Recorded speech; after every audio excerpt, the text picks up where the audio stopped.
that they called Jesus the Messiah was because of the conjunction that occurred, the Star of Bethlehem, when he was born. There is a little tradition, I think DaVinci might have hinted at it, of some people thinking that John the Baptist should have been the Messiah because he was older. But the day that John the Baptist baptized Jesus down at the river, he was deferring to Jesus and naming Jesus the Messiah when he did that, and saying, you go forth and carry the ministry. You know, they would have both been like prophets.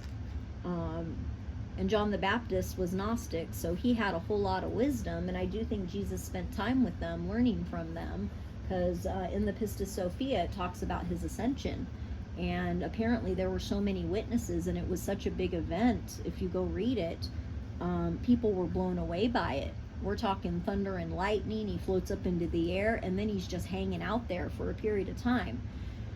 I'm going through and trying to figure out what questions we've answered through our research and which we haven't, because I figure fans down the road are going to want to know things like, you know, how did Jesus ascend? And that is one of those things we still don't know. But when it comes to, you know, why does John look effeminate in the Last Supper? It's possibly Mary Magdalene dressed as John. We may have answered that. Why did she anoint his feet? Because it might have been a marriage custom at the time. And here's the other anecdotal piece of evidence behind marriage that just has me sold on this, is that apparently Jesus was studying Tantra. And like, that's not something you do if you don't have a woman. Like, you wouldn't have a use for it. Now, what his studying Tantra tells me is that they were so in love, like that they literally couldn't, like, that's when you go study Tantra, is like when you can't get enough of someone and you're having the time of your life. So as I've learned more about this mystery, their love story has touched me on a level that I hope will touch other people too.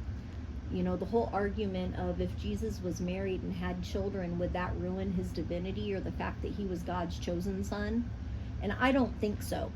I think if our family had a documented history of producing miracles and stuff, that it wouldn't negate his role in helping humanity in those ways. If he was still able to produce those miracles after being married, clearly it didn't affect it at all. And I think we just need to keep an open mind and go with that. Now, one day I would have loved to have started a little nonprofit ministry that was Holy Family oriented and open to more of the non-canonical gospels, so that we can still continue to research and learn, because as historians and scholars, religious scholars, we are still learning. That is one thing I learned in college when I started studying this mystery, is that there is still so much to know. We haven't answered everything. I just hope I make it out of this alive and am able to have kids here in the future, in the near future, or else one of the most important bloodlines in human history for thousands of years might go extinct. Now, when it comes to the miracle abilities in our family, it seems that not everybody has them. Some people do and some don't. I had my first miracle experience when I was still in diapers, and my grandma documented it, and she actually wrote a story about it. And she did that so that down the road, after she was gone, rest in peace, Grandma, I love you for all you taught me. She's the one that taught me about unconditional love and stuff. Like, I don't think I would have learned that otherwise. Her and Sylvia were my best teachers. My grandma was friends with Sylvia Brown, and please leave their family alone. But rest in peace, Sylvia, too. I owe her everything for what that woman taught me, and she really was the bona fide deal. Her skills would have been proven before modern day technology, too. There's technology out now that can almost kind of enhance people's bizarre abilities. Maybe more on that down the road. But Sylvia would have shown her abilities by the age of 5, and that would have been long before any of that was invented. Anyhow, my first experience was when I was about 18 months, 2 years old, in diapers. My grandma was changing my diapers one day in the bedroom, and I sat up outright, pointed at the corner of the room, and said, "It's Auntie."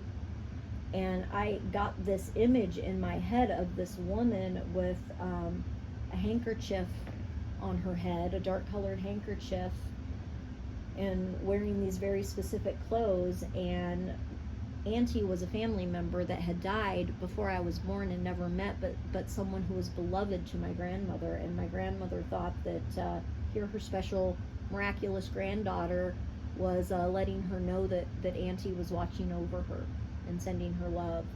And I think it really had an impact on my grandma. I think my dad, I don't know if he witnessed it or heard about it, and I think they believed it up until my dad joined the Jehovah's Witnesses, and now we can't talk about that stuff.